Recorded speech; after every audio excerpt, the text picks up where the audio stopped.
Now, let's see how to effectively manage your open trades.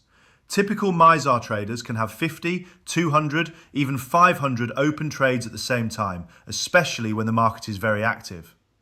You should get used to seeing open trades in a negative, red P&L. This is normal because the bot buys when a drop happens. In theory, many trades later recover once the rebound comes. Most traders use stop loss triggered only after all DCAs have executed. But even successful traders know that not all trades can be closed in profit. Some should be closed manually or earlier.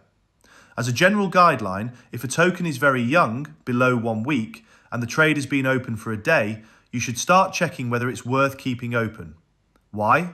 Because you're locking capital in a trade that might no longer be interesting, losing opportunities elsewhere, or exposing yourself to young token risks, like going to zero without warning. That's why many traders close early after a day and go position by position, checking the token's statistics.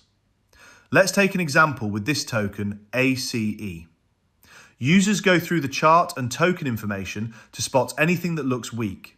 For example, this token has dropped heavily over the last days.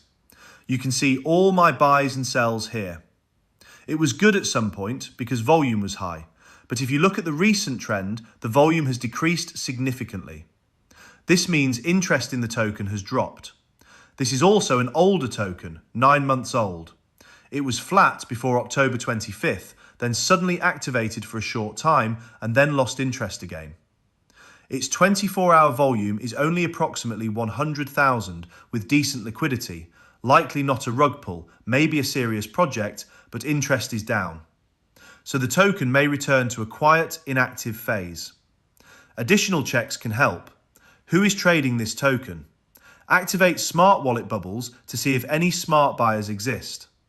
With a short time frame, for example 15 seconds, you can see there are almost no smart wallets trading this token. That's a bad sign. Check transactions individually. In the last hours, only 2 smart wallets bought.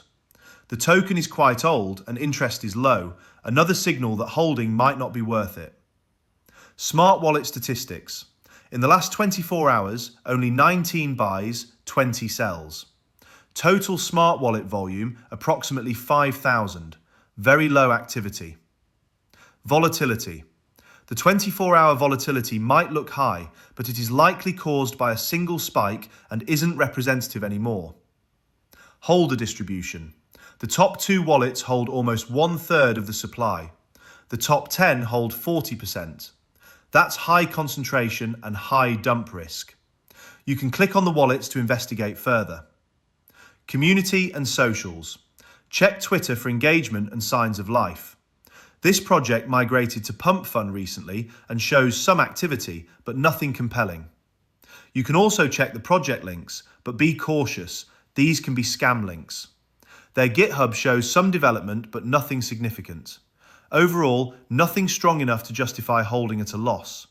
So, in this case, I would close the trade and either blacklist the token or check how widely it's whitelisted across my bots.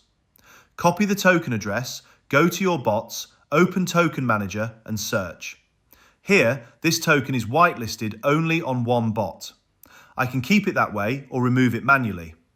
But if the bot uses auto refresh or is an imported bot, removing it won't help much. Better to blacklist it so it's never traded again until further review. Every now and then, review your blacklist here and see whether any token deserves to be brought back.